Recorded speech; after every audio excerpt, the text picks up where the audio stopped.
Are you one of those people who see the glass as half empty or half full? When we look at what we have, we determine if what we have is enough or not enough. We spend our entire life trying to get enough. Enough is bills paid, good food, nice clothes, a house, a car, a cell phone. But what if, instead of aiming for enough, we are thankful for what we have? Because enough can become nothing in an instant. Being thankful for a little opens up your eyes to how much you really have. It also opens up your eyes to how little others have. But if you are generous with what you have, you will always have enough. Because when you pour into others, God will pour into you. So why aim for enough when you can overflow?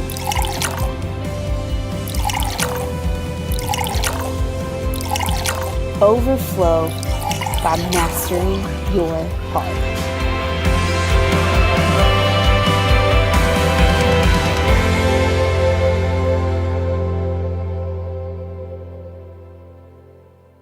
How's everyone doing this morning?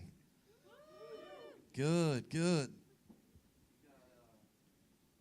We got a Thanksgiving crowd. It's so good to be here, though. How many feel like they ate a lot this week? Did you eat a lot this week? I ate a lot this week. Here you go. I had Thanksgiving several times, and every time it was awesome, and it was a lot of fun. But I just want to say, we're so excited that you're here with us this morning. So glad that you've chosen to spend your Sunday morning here at Ridgeline. My name is Nathan. I'm the lead pastor here. I'm the lead pastor here at Ridgeline, and I'm super pumped. Today we are concluding this series that we've been in over the last few weeks called Mastering Your Heart, and we've looked at selfishness. We've talked about how do you deal with the things that are on the inside of us when it comes to what inevitably we would often just refer to as, kind of generosity or whatever, but we found throughout the series that it's so much more than just our finances. It really, when it comes to dealing with our finances, it really is a great reflection of what's going on the inside of us. It really is kind of this thing of our heart. And so if you remember, a couple of weeks ago we started this series, and we looked at some great questions, and we started off with that, selfishness is the default setting for the human heart, and then after that we talked about tithing, and then last week, if you remember, my father was here, and he just did such a great job of telling some great stories about generosity and all of that. And today I'm really, really excited because my good friend Kaylin is going to be doing the talk this morning, and it's going to be absolutely awesome. And so, but here's the deal. I know that, if you've been here for 3 weeks, you've only seen me once. But this is a great opportunity for us as a church, just as we, to give other people the opportunity to pour into us, to raise up some new great speakers, because Kaylin, I've already heard him practice it several times. He's going to kill it this morning. And it also gives us the opportunity as a church to focus on some different things, and for me personally, to focus on some other things. So you'll see some neat things coming out over the next couple of probably month or so that are a result of being able to take a couple of weeks off, and so that's pretty exciting and really awesome. We're pumped about that. But and then of course we'll be getting ready for Christmas, and so that's going to be awesome. But I'm super pumped because I believe you are thoroughly going to enjoy today's talk from my good friend Kaylin, part 4 of Mastering Your Heart. You guys give it up for Kaylin. Thanks, bro. Appreciate it. All right, well, good morning, everyone. Welcome to Ridgeline. Man, wasn't worship awesome this morning, y'all? Man, there's such a blessing. I know that every time I hear worship, I get filled all the way up. So my name's Kaylin, and I'm the Outreach and Discipleship Team Lead here at Ridgeline. And I have a question for everybody this morning. Who here appreciates transparency? Anybody here appreciate transparency like I do? Well, here at Ridgeline, we believe in transparency. So can I be completely transparent with you this morning? Is that okay? Yes. I am really super uncomfortable being up here right now. This is not my natural element. Being in the spotlight, the center of attention. I'm more of a behind-the-scenes kind of guy, like running Pro P, which is the screen, the slides that you see on the screen behind me here, or doing sound. But that's more of my natural element. But a couple of months ago, Pastor Nathan talked to me and he said, "Hey man, you're gonna be giving the message on the Sunday after Thanksgiving." I said, "You're joking, right?" He's like, "No man, you got this. It's time." Like I immediately started panicking, like, palms are sweaty, mom's spaghetti, all that stuff that Eminem raps about in his song. Like I felt all of that stuff, right? But can anyone here relate to that? Like anybody here hate public speaking like I do? All right, so it looks like I'm not alone. But I said to him, I said, "Man, you're joking, right?" He's like, "No man, you got this. It's time." I said, "Oh man, I'd love to, but I have a scheduled sickness on that day." And we joked about it and whatnot, but on the inside I was panicking, like I said. But here's the thing. I believe God has called me into ministry. And not only do I believe this, but obviously Crystal and Nathan believe it also, because otherwise I wouldn't be up here right now. In order to step into that calling, I've got to grow and be sculpted and molded through spiritual growth and guidance and teaching. And this is part of that process. So if you could all just extend me a little bit of grace this morning and a lot of prayer, I'd really appreciate that. All right, we good? As you heard, we're concluding our series entitled Mastering Your Heart. And in week 1, like Nathan said, we looked at selfishness being the default setting of the human heart. We looked at Luke 6 and the law of reciprocity. And according to Deuteronomy 15, we asked the question, when it comes to my generosity, is my heart selfish, is it grieving, or is it liberal? And ultimately what we learned was God does not need our money. He wants us to deal with our selfishness. And in week 2, we looked at 1 Kings 17 and the story of Elijah and the widow, and God was giving her the opportunity to break the curse off of her finances. We looked at what it means to tithe, and tithe is not just 10% of our gross income, but it's the first 10%. We learned healthy church has to talk about finances a lot because Jesus talked about it a lot. He talked about it so much that he talked it more than heaven and hell combined. So it must be super important, right? We're going to say some things in this series that your instincts will initially tell you to push back, but in your heart, you're going to know it's truth.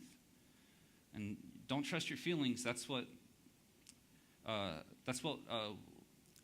they're going to want to get upset with me, but you should trust your heart. All right? Now, I want you to say out loud. Can you say out loud with me? God only wants good things for me. All right? Your turn. God only wants good things for me. All right? Now turn to your neighbor and say, this series is good for you. Awesome. Thanks. Ultimately, it's not what we as a church or what God want from you. It's what we all want for you. All right?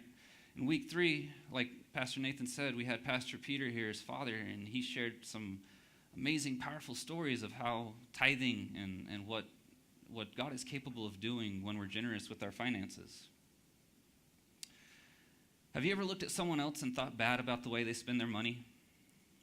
If you're here today and you're a teenager and you look at somebody else and you say, man, why do they get to drive that fancy car and I have to drive this beater car around? Why can't my parents afford to buy me a nice car? Or if you're a young adult here and maybe you've thought to yourself, man, I sure wish my parents could afford to pay for my college tuition. Or maybe you're married here and you think to yourself, man, how come the Johnsons get to afford, how can they afford that big house and we have to live in this tiny little shack? Or if you're a church and you say, I wish our church had a bigger, better building, we could do a lot of good then. This week we're going to be looking at the opposite of selfishness, which is generosity. And as I wrote this message, I learned something about generosity. Y'all mind if I share it with you this morning? Oh, okay. Well, I'll just... All right, well, here it is. Here's what I learned. I learned that generosity is not something we should require of others. It's something we should require of ourselves. I'm not responsible for your generosity. I'm responsible for my own. So I have a question for you to ask yourself, all right? I don't need you to answer it out loud because that might be awkward for everyone. But I want you to ask yourself, am I generous or am I selfish? Which one has the upper hand of control in my life? If you remember, we talked about selfishness being the default setting of the human heart. That's just who we are naturally as a result of the fall of man. And as we get older, we learn to disguise it. All right? We even learn to dress it up and make ourselves sound morally superior. For example, maybe you said something along these lines. I don't know how anyone with any moral conscience could wear those expensive clothes to school. Or he could have helped a lot of people with the money he spent on that car. Or I sure could do a lot of good with the money they spent on that boat or that house or even that big new church building. Now, what that really is selfishness and jealousy dressed up as moral superiority. Most of us outgrow that childish selfishness, that mine mentality, right? But what we don't always outgrow is the selfishness of the way we look at other people and find faults in the way that they handle their possessions or their wealth or their finances, so that we can feel better about ourselves and what we have and how we handle it. There's a story in the New Testament, and it's with Jesus and his disciples, where we actually see this kind of thinking. And if you've ever thought that way, they could do a lot of good with the money they spent on that school or that house or whatever.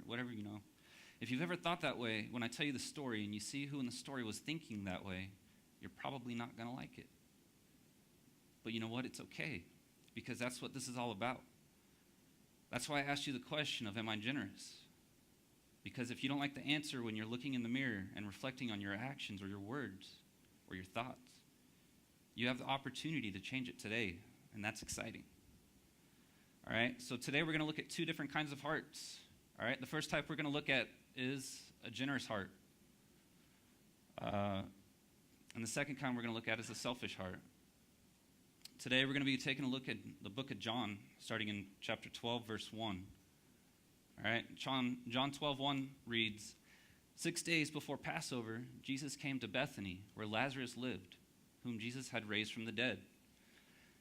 Now in John chapter 11, like it says, Jesus raised Lazarus from the dead. This miracle took place about 2 weeks prior to the time we're looking at now, and it's 6 days before Passover and 2 weeks before the crucifixion. All right? And then it continues in John 12:2-3. It says, here a dinner was given in Jesus' honor. Martha served, while Lazarus was among those that at the table with him. Then Mary took about a pint of pure nard, an expensive perfume. She poured it on Jesus' feet. You listening, Bessie? All right, she poured it on Jesus' feet and wiped his feet with her hair. And the house was filled with the fragrance of the perfume. Now, this was a very large and very extravagant gift, all right? And I'll go over just how large and extravagant it was in verses 4 and 5, all right? John 12:4-5 reads, but one of his disciples, Judas Iscariot, who was later to betray him, objected. Why wasn't this perfume sold and the money given to the poor? It was worth a year's wages. As I said previously, this was a very large and very extravagant gift. So large and so extravagant that John tells us it was worth a year's salary. Now, when we talk about money and its value, it's all relative, right? Depending on who you're talking to. If you're talking to me as, say, opposed to a millionaire, a lot of money to me is almost certainly not going to be a lot of money to a millionaire, all right? And the last time I checked, the Air Force doesn't employ millionaires, all right? But however, no matter who you are, a year's salary is a year's salary, right? Now, to better understand the magnitude of this gift, I want everybody to imagine their year's income, all right? Imagine your year's salary in your head, your year's gross income, and then imagine spending that on just one bottle of perfume, all right? And then imagine dumping that one bottle onto someone's feet. You're never going to get that money back, and you're never going to get that perfume back. What an extraordinary act of extravagance, which begs the question, why would she do that? Why would she take the equivalent of a year's salary and dump it on someone's feet? Now, of course, Judas objects, and if you've never read the story, you might be thinking to yourself, that Judas' argument sounds noble. All right, you might have said, yeah, that's a lot of money, and she just wasted it on Jesus' feet. Why wasn't that sold and given to the poor? Could have done so much good. And if you've ever said something about that, like that, about a person or maybe an organization, or maybe even a church that built a big new building, if you've said something along those lines, that's really just selfishness in disguise. Because selfishness by nature cares about nothing and no one else. A selfish person will sell out his or her own friends to get what they want. A selfish person will always find good reason to not be generous. Now, how do we know this about Judas? Let's look at verse 6. John 12:6 reads, "He did not say this because he cared about the poor, but because he was a thief. As keeper of the money bag, he used to help himself to what was put into it." Here's why this story is so amazing. It's because we have such a graphic contrast of the two hearts all in one story. All right? You have the heart of Mary, who has this heart of generosity. And then you have the heart of Judas, who has the heart of selfishness. Why was Judas so concerned about it? Why was he so upset? It wasn't his money and it wasn't his perfume. What it does is it highlights this one truth. Wherever you find generosity, you'll also find selfishness. You'll always find selfishness battling for control. And there was an incredible battle of selfishness at work in Judas' heart. He didn't care about the poor because he was a thief. He pretended to be thinking about others when in reality, he was only thinking of himself. Selfishness views Mary's extravagant act of sacrificial worship or generosity as a waste. That's what selfishness does. It tries to shift the focus off of the one who is selfish and put it on to the extravagance of others. Selfishness drives by nice houses and condemns the ones who live there, the ones who are blessed with that possession. It doesn't have to be a house, whatever it might look like for your situation, if you've ever done something like that. And that's why as you're hearing this, you might be looking in the mirror and not liking what you see, what you hear. We can't continue to point fingers at someone's extravagance to cover up our own selfishness. All right, and there's two principles that I want us to understand from this passage of Scripture. All right, principle number one is the enemy of generosity is selfishness. Selfishness comes in direct opposition to you becoming a generous person. All right, this is something that we all have to deal with in our lives. God hopes that we outgrow that selfishness that we start out with. That's the whole idea, that we're no longer controlled like we were when we were kids with that mine mentality, right? When it comes to your finances, that's why we looked in week 2 of the series at tithing and how God says, and I'm paraphrasing here just a little bit, but God says consider that first 10% mine. That way, as we grow up, we learn to understand that it's not ours. Now, you only have two choices when it comes to this. You can bring it to the house of God, or you can keep it for yourself. All right? And when you withhold your finances from God, not only are you stealing from God, but you're stealing from yourself. God promises that if we give him the 10% that is rightfully his, he will bless and protect the 90% that he allows us to keep. All right? Principle number 2 is the enemy of selfishness is extravagant generosity. Not just generosity, but extravagant generosity. If you want to defeat selfishness in your life, be extravagantly generous. Now, Robert Morris talks about this in his book, The Blessed Life. All right? He says that there's 3 levels of giving, and here's what Robert Morris has to say about it.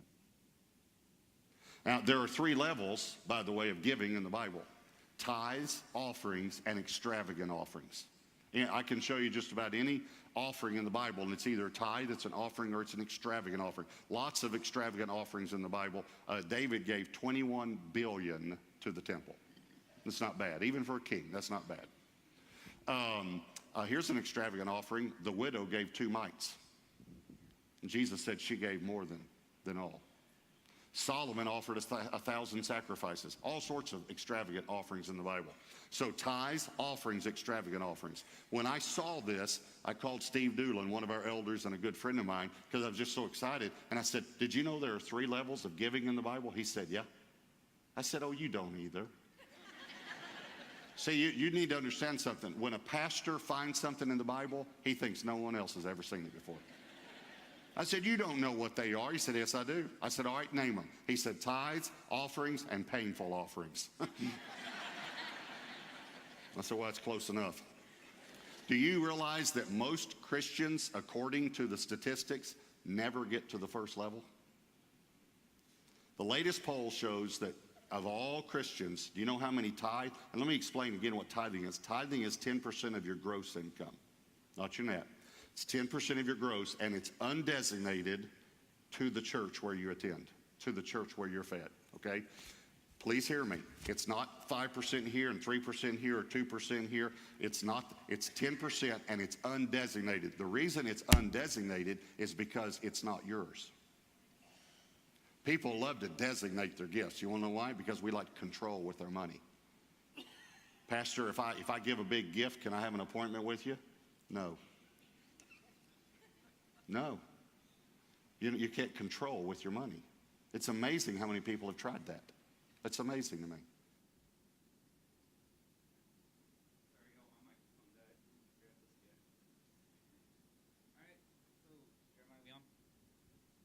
All right, we good? Okay. So what's astounding to me is how many Christ followers struggle with this. What's even more astounding is how many believers or Christ followers think that they're tithing and they're really not. And as a result, they'll never make it to level 2 or 3 on this list. All right? And as a result, they'll never experience joy or freedom or generosity at a higher level. All right? So the 3 different types of giving are tithes, offerings, and extravagant offerings. Here's what I find interesting.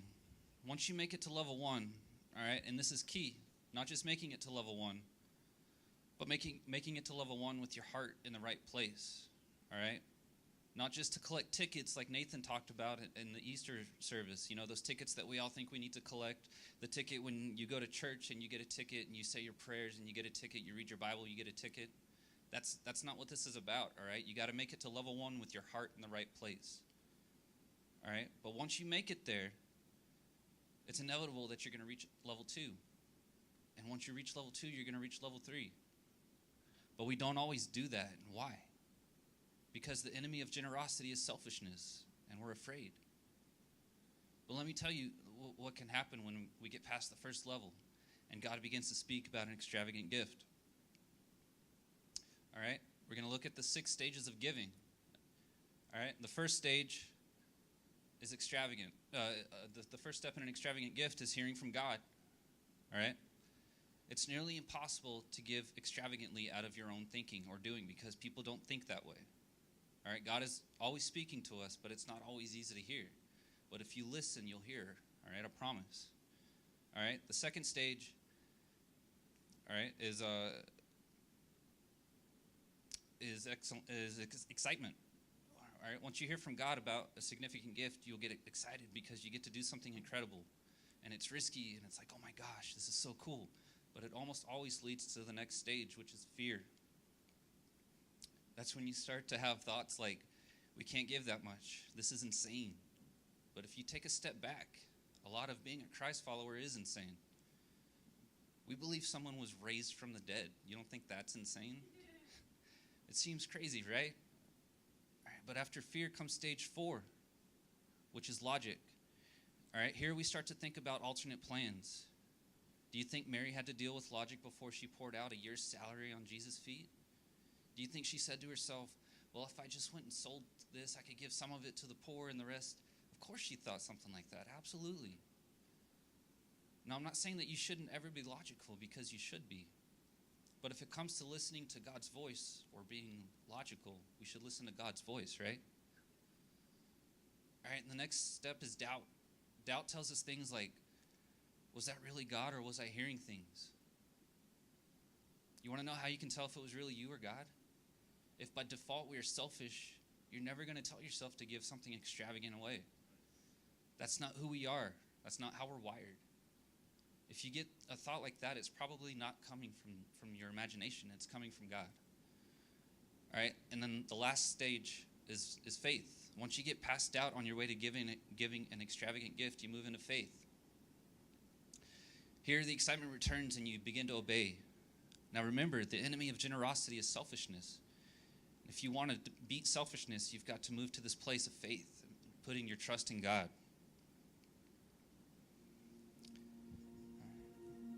We as a staff here at Ridgeline have a vision for our church. We want to love on Asheville in a way that the city has never experienced before. That the people of Asheville have never seen or heard of a church like Ridgeline and our unconditional love for them. That regardless of what you look like, what you smell like, what you did last night, what you did before you walked through the doors and up the stairs this morning, what your finances look like, what you're addicted to, that we love you just as Christ loves you. We want to give to the city extravagantly. We are called to be a generous church for the sake of Christ. And you have the opportunity to be a part of that. I believe we are called to be a church entrusted with true riches, which is people who are far from Christ, because he can count on us and he can trust us with the worldly wealth. Now, because Ridgeline is only a little under 2 years old, it took generosity from other people at other churches to make it possible for this church to be here today. Through extravagant offerings from others in other churches, we have a church home this morning. Ridgeline has some great stories. Here's one you may not know. About a year ago, this person was lost and had been lost for the last several years. You see, in May of 2013, he had the biggest bombshell he could ever imagine dropped on his life, and it rocked him to the core of who he was and what he believed. His now ex-wife told him that she had been having an affair with not only one man or two men, but 3 different men. And one of them was his best friend in the entire world. Now, he and his wife were married young in the spring of 2006, but they grew up in the church and they had a solid foundation, so they thought. Now, in 2009, they lived in Texas, where all of this took place, and they went through spells of following Christ, but they also went through spells of heavy drinking. Now, I'm not saying that drinking is bad, but in the amount that they were drinking, it was bad. They were partying every weekend with their friends. So this went on for a few years until 2013, when she initially told him about the affairs. She said that she was sleeping with 2 other men and that she wanted a divorce. So that night he did what any rational person would do. He got really drunk. All right? He stayed at his supervisor's house and just drank all night. He called up his buddy, who was the worship leader at the church that they had gone to from time to time, and he told him what was going on. And his buddy said, "Hey man, we're having a men's retreat at the church tomorrow night and the following morning, and I really want you to be there." So he went. All right, he went to the men's retreat that next night and the following morning. And when he was there that morning, he got a phone call from his wife. He said that he needed to come home and take care of his daughter. So he goes home, all right? He drives home from the church and he finds his wife sobbing uncontrollably on the couch. When she was finally able to speak, she told him about the 3rd man that she'd been sleeping with. You see, the 3rd guy told her to break it off with the other 2 guys and him so that they could be together. So he told her to break off all forms of communication with the other 2 guys. Well, he found out that she'd been talking to the best friend. So when the 3rd guy found out that she was talking to one of the other guys, he broke it off with her. So at this point, she broke it off with the 2 guys and her husband, and then 3rd guy broke it off with her. So she literally had nothing and no one. He looked at this woman sobbing in front of him, and he felt this overwhelming sense of pity and sorrow for her. He still loved her, because love is a choice or decision. It's not a feeling. Decisions lead and feelings follow. So he took her in his arms, and he told her that he loved her, and that he wanted to make their marriage work if she was willing to give it a shot. So they did. They went to a Christian family therapist, and they emptied their savings trying to save their marriage. A year later, his wife and daughter were gone for a month to attend a wedding. Now, whenever his wife went away for any stretch of time, he would indulge in drinking a lot more than he should have. All right, so that's what he did while they were gone for a month. He drank for a month straight, and when his family returned, he could just sense that something was wrong, something was off. Now, obviously, he was still working on some trust issues, so he did what anybody that had been through what he'd been through would do. He started snooping through her phone records, and he found several texts and late-night phone calls that had been deleted from her phone. So he confronted her about it. She told him that her and the best man at the wedding were planning a prank on the groom. Well, he obviously didn't buy it. And he asked why she deleted all the texts and phone calls from her phone. And she said that she didn't want him to get the wrong idea. So they got in an argument that night, and they slept in separate beds. And when she woke up the next day, she told him she wanted a divorce. She said that she had given it a year, and she still didn't love him. That she hadn't loved him for many, many years. And she saw him as more of a really good friend and a roommate than a husband. After pleading with her and begging her to stay, he eventually saw that it was useless. So what did he do? He got drunk. And he drank. And he drank. And this was in June of 2014. And his wife and daughter got on a plane and left in that July of that same year. And during that time that they were there with him, that last few precious months with his daughter, he just drank every day. He drank from the time he got home from work until he went to bed, and on all day on the weekends. It was like a switch flipped in his head, and he couldn't see past his own depression and feelings of sorrow and self-pity. So there he was, abandoned and alone, betrayed and hurting, completely depressed. He didn't know who he was anymore. So he drank to try to cover the pain and fill the gap that he felt in his life, the gap that was in his heart. And he drank every day for the next year and a half, a minimum of 4 to 6 drinks during the weekdays and more on the weekends. On the weekends, he drank from the time he got up until the time he passed out or went to bed. He didn't go anywhere. He never left the house. He went to work or came home and drank. That was it. Until the morning of October 18th, 2015. He woke up on a Monday morning after drinking all weekend. He drank 2.5 liters of vodka and a 12-pack of beer over 3 days. And he woke up shaking, and he remembers just thinking to himself, this is how you're going to die. This is how you're going to kill yourself unless you stop and get help. So he went to a pastor buddy, and he directed him to an inpatient rehab facility for 28 days. And he went back to his normal life, and he started going to AA meetings. And he was sober for almost a year. And then he moved to Asheville in September of 2016. Now, before he came here, he went home to see his family. And whenever he goes home to see his family, he always has lunch or breakfast with a really close friend. He was his youth pastor in high school and his worship leader at his church. And during one of their breakfasts, the worship leader, buddy, he could just tell that this guy was hurting. He was suffering. And he just looked at him and he said, it's okay to not be okay. It's just not okay to stay there, man. Now, this really stuck out to this guy because he had never heard a man of God say something like this before. It's okay to not be okay. Now, this was huge for him. This was revolutionary, but it didn't fix anything. All right, so now he's here in Asheville, and it's October of 2016. He only has a few more days to go before he reaches his 1 year sober mark. All right, 1 year sobriety. But he starts thinking to himself, maybe you're not an alcoholic. Maybe you were just really depressed. You can drink again responsibly. So he did. And he picked up right where he left off. Now, he'd seen ads for Ridgeline on Facebook a few weeks before he eventually started coming here. All right, his first service was the New Year's service of this year. And he came to one or maybe 2 other services. And then he asked Pastor Nathan out to coffee. All right, and they met for coffee, and he just opened up to Pastor Nathan. He had no idea why. He just poured everything out to Pastor Nathan.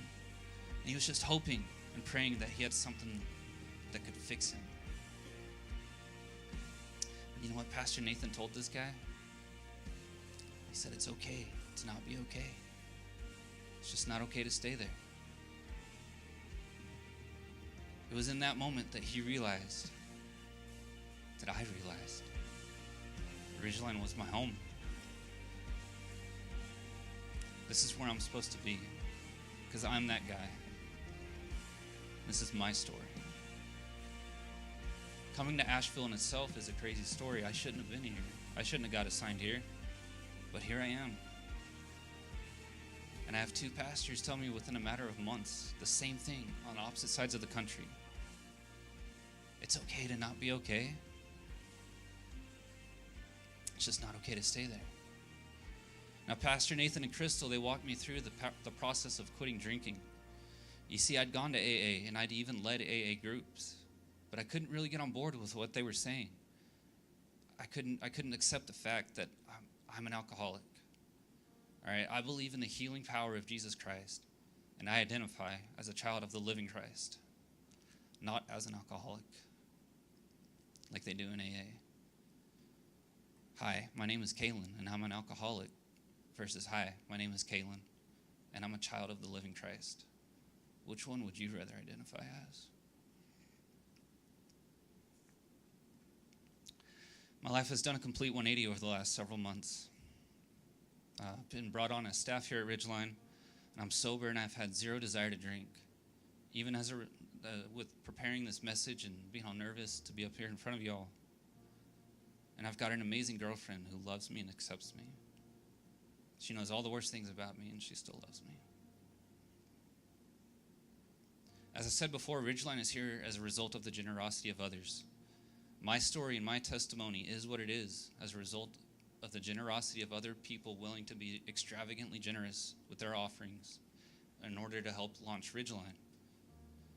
And it's also a result of those of you here today that trust God with the 10% that is rightfully His, and that He would bless and protect the 90% that He allows you to keep. But in order for any of this to come to fruition, in order for us to become the church that the city of Asheville has never seen the likes of, we have to take a step back. We have to take a look in the mirror and ask ourselves the hard question. Am I willing to make the sacrifice so we can be that kind of church? Am I generous or am I selfish? Which one has the upper hand of control in my life? We need your help in this effort. If you don't like the answer, today is your opportunity to change that, to break the curse that Nathan spoke of in week 2. Am I generous or am I selfish? Which one controls my life? The enemy of generosity is selfishness. If you want to be generous, you have to choose in your heart to be generous. All right? Take those steps that I talked about earlier. Hear from God, work through the excitement and the fear. Ignore the logic and doubt and come to that place of faith. Come to that place of faith where you believe God will do what He says He's going to do and that He promises to do, which is far above and beyond anything that we could do in and of ourselves on our own accord. You want to know why Mary gave such an extravagant offering? Because in one chapter earlier, in John chapter 11, Jesus raised her and her sister Martha's brother Lazarus from the dead. You think that changed her perspective a little bit? After that, she had no problem giving her most prized possession besides her life to Jesus. It's all about our perspective. I'm going to leave you with one last example of extravagant giving. About 2 weeks after this, in John chapter 12, not far down the road, God Himself offered His best, His only blameless Son, as a sacrifice for our freedom and our lives. Now that's what I call extravagant. That's what I call a painful offering. You see, God is the ultimate extravagant giver, and He wants to do a work in our hearts that makes us more like Him. So ask yourself again, am I generous or am I selfish? Which one controls my life? How much of God do you want? How much of you have you given up to God? It's not what we want from you here at Ridgeline, it's what we want for you. God wants to make you generous. It's what we want for you. Like Mary, like God, and like Jesus Himself. Remember, the enemy of selfishness is generosity. Now imagine being generous. Imagine having generosity control your life. Imagine handing over control to God. So may you be blessed with a heart for our city. May you never forget where you came from. Someone else was generous so that you and I could be here this morning. May you be blessed with the heart of generosity that can only come from God. Let's pray. Father God, I thank you so much for today, Lord. I thank you so much for your generosity on Calvary. sending your one and only Son to die for us. Father, I pray that you start working on our hearts, work on mine, Lord. Start with me. Help me to be more generous, Lord. Generosity that can only come from you, Father, and not to collect tickets, Lord, but because you call us to. Father, I just pray that you be with us throughout the rest of this day. Guard and protect our hearts and minds, Father. We love you and we praise you. Amen.